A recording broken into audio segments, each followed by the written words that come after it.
sababu kuamkia usiku wa leo katikati ya mji wa Kisii katika soko letu la maarufu Marikiti, kutoka nyakati za jadi, kutoka wakati wa unyakuzi wa uhuru wa Kenya, Kisii Town ili limekuwa soko la wachuuzi wakiuza samaki, mboga na matunda katika soko hili. Na leo usiku moto mkubwa ulitokea na umechoma na kuharibu mali ya maelfu na mamilioni ya wachuuzi hawa watenda kazi katika soko hili. Kitu chenye cha kushangaza sana ni kwamba katika pahali hapa tunaposimama sasa, kesi ilikuwa kotini ya kwamba pahali hapa ama shamba hili ama hii block ya shamba katikati ya mjini Kisii ilikuwa ama inamilikiwa na mwanasiasa mmoja. Kesi ikaamuliwa iliyoidhinishwa kotini na EACC, na kesi ikasema kwamba mwanasiasa huyo alipokea ama alipata shamba hili katika njia halali.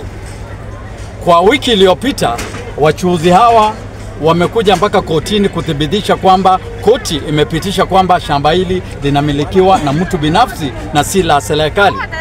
Na wananchi hawa wamekuwa na wasiwasi sana baada ya hili. Sasa kuamkia leo moto mkubwa. Moto chanzo chake kwa wale wenye tunajua ama wenye tumefanya kazi ama tumenunua katika soko hili, hakuna hoteli yoyote ilikuwa inafanya kazi saa 7 usiku katika shamba hili. Kitu cha pili, hakuna stima, hakuna nyaya ya stima ama stima inatumika katika ploti hili kwa hao wachuuzi. So chanzo cha moto ni nini? Chanzo cha moto katika wale watenda kazi, wanabiashara wenye wako hapa, ni kwamba moto huu ulianzishwa kwa hiari ya mtu aliyetaka kuchoma na kuharibu mali na vitu za watu. Wakati huu moto umechoma, umeharibu mali ya wachuuzi, umeharibu mali ya mamilioni, na kitu chenye wananchi wa hili jumbo ama kaunti ya Kisii tunaomba ni kwamba hili jambo lichunguzwe na chanzo cha moto na wale waliohusika katika kuanzisha moto huu wafikishwe kotini. Cha pili ni kuomba kwamba kama itakuwa rahisi, wachuuzi hawa ama wafanyabiashara hawa wapatiwe ile security ama guarantee kwamba hakuna mtu anatolewa katika soko hili. Yes. Wananchi wanasema kwamba hawataki watolewe katika soko hili. Na kama tunataka gavana na MCA wakuja hapa, kiongozi ongea. Na kama wananchi wanauliza kwamba kama kwenda mbele soko linatakikana kutolewa pahali hapa, yenye hawataki kabisa hii soko wapatiwe kibali cha kuwa wamiliki wa soko hili kama wachuuzi, kama lile soko lingine liko huko nyuma, sababu hii shamba yote ni moja. Na kwa mwisho, wananchi wa Kisii Town wenye wamelelewa na kugrow kwa mji huu, kila mtu anajua hii ni Marikiti. Sasa ni sababu gani wachomewe mali yao? County government inatoa ushuru hapa. Ni kwa nini mali yao ichomwe? Asante. Mimi kwa majina kutoka asubuhi nimelia sana kwa sababu mimi ndio kiongozi katika soko letu hili. Kuamkia leo saa 8 usiku nilipopigiwa simu na mama mmoja akaniambia vitu yako ukweli imechomeka. Na mama huyo alipigiwa simu na mtu mmoja katika anausanga kwa bar hapa town. So tunaomba serikali yetu ya serikali kuu pamoja na serikali yetu ya kaunti, sisi kama mwananchi hatujui maneno ya mashamba ama hizi maplots. Wenye wanajua Ongeri, mmoja wao mimi namjua kama Ongeri, mwenye ambao tumepewa useneta katika Kisii County na alituongoza vizuri, na akasema yeye katika shamba letu la Kisii ameuachia mwananchi wa Kisii. Hata mkienda katika magazeti, kwa sababu ameandika, iko katika maandiko. Ongeri akasema yeye hana shamba lolote katika mji wetu wa Kisii. So hivi majuzi tena tuliona klipu moja ikitambaa katika mitandao ikisema eti Ongeri ameshinda kesi. Sasa tumeshindwa. Ongeri, sisi ndio tumekufanya umekuwa senator. Sisi ndio wale tumekufanya umekuwa mbunge. Sisi ndio wale tumefanya wewe umejulikana zaidi. Kwa nini sisi wamama wachane wako katika hili soko wanalia kwa sababu yako? Ongeri, nataka ujue kwa ukweli. Mimi niko na uhakika nitakufa niondoke duniani. Rais wa Jamhuri wa Kenya anaitwa Moi. Aliongoza kwa miaka 24, aliondoka duniani.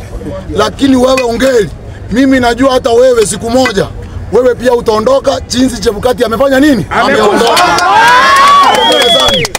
Wewe utaondoka. Mimi najua Mungu aliye mbinguni hawezi acha Ongeri aishi kwa mama akilia. Sisi tunapolia, Ongeri wewe jua, wacha sheria ikuchukulia hatua, kwa sababu tuko na wakili hapa. Wakili mfanye kazi yenu kama wakili. Sisi kama soko tutakuwa nyuma yenu, na gavana wetu kuja hapa, jitoke kibedubedu uje hapa pamoja na MCA na wabunge wetu wote katika mji wetu wa Kisii. Muje muone jinsi wananchi tunalia. Sio asanteni, lakini tuko na kilio. Tuko na kilio. Ni mimi hapo. Sawa, ingia hapo.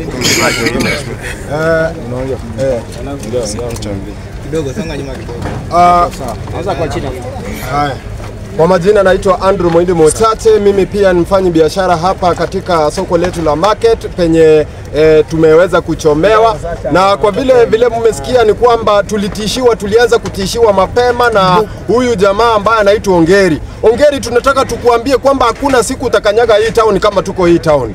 Huwezi kuja uchomea kina mama hapa. Huwezi kuja uchomea hapa na uweze tuchukue.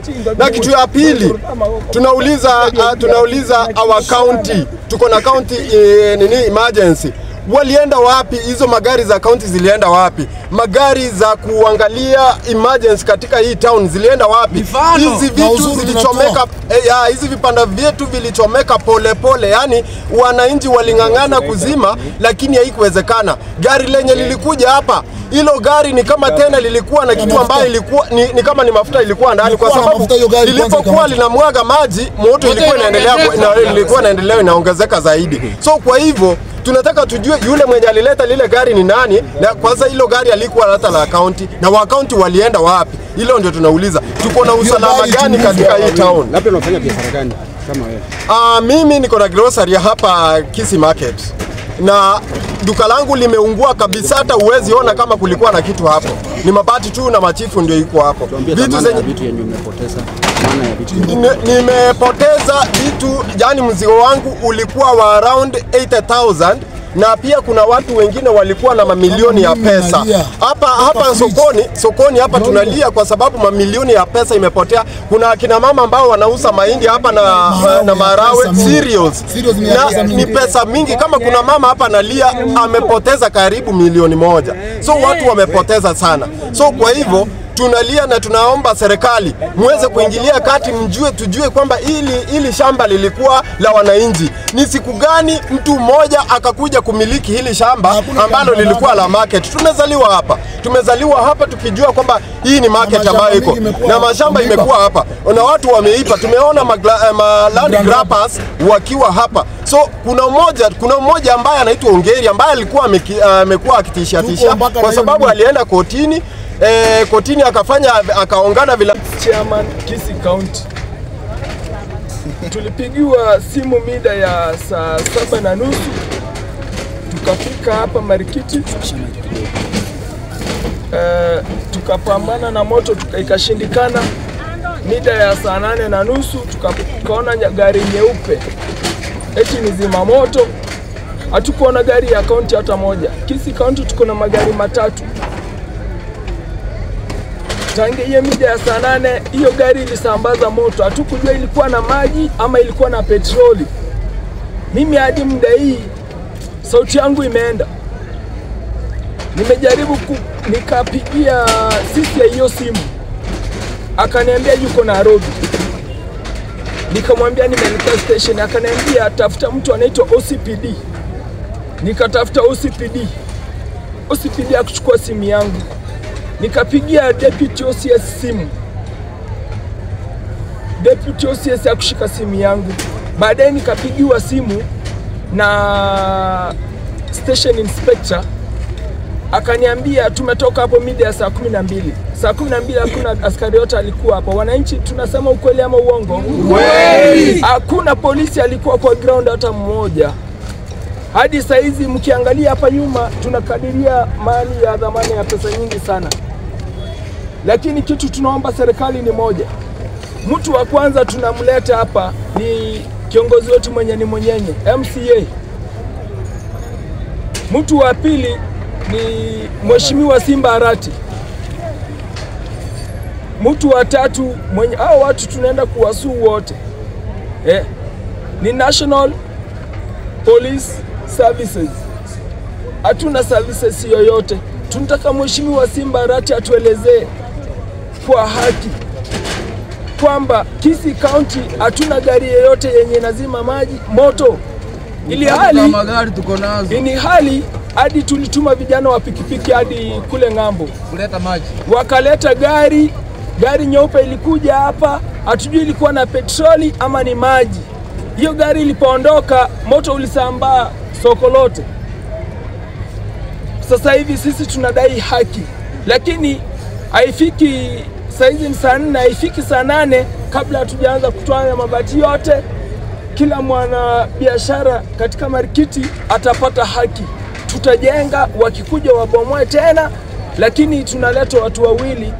Tunataka viongozi kwanza wakuwe responsible. Tutaanza maandamano sasa hivi, tunaenda hadi huko. Mimi nitaongoza maandamano hadi kwa ofisi ya CCIO. Atatoka Nairobi, atujua atachukua muda gani. Kama ni OCPD atakuja, tutaelekea Motonto. Governor tutamleta hapa, ila wakati mwingine uko chini Shivling kuliungua, alifika hapa na mida ya dakika 15. Alitoka wapi?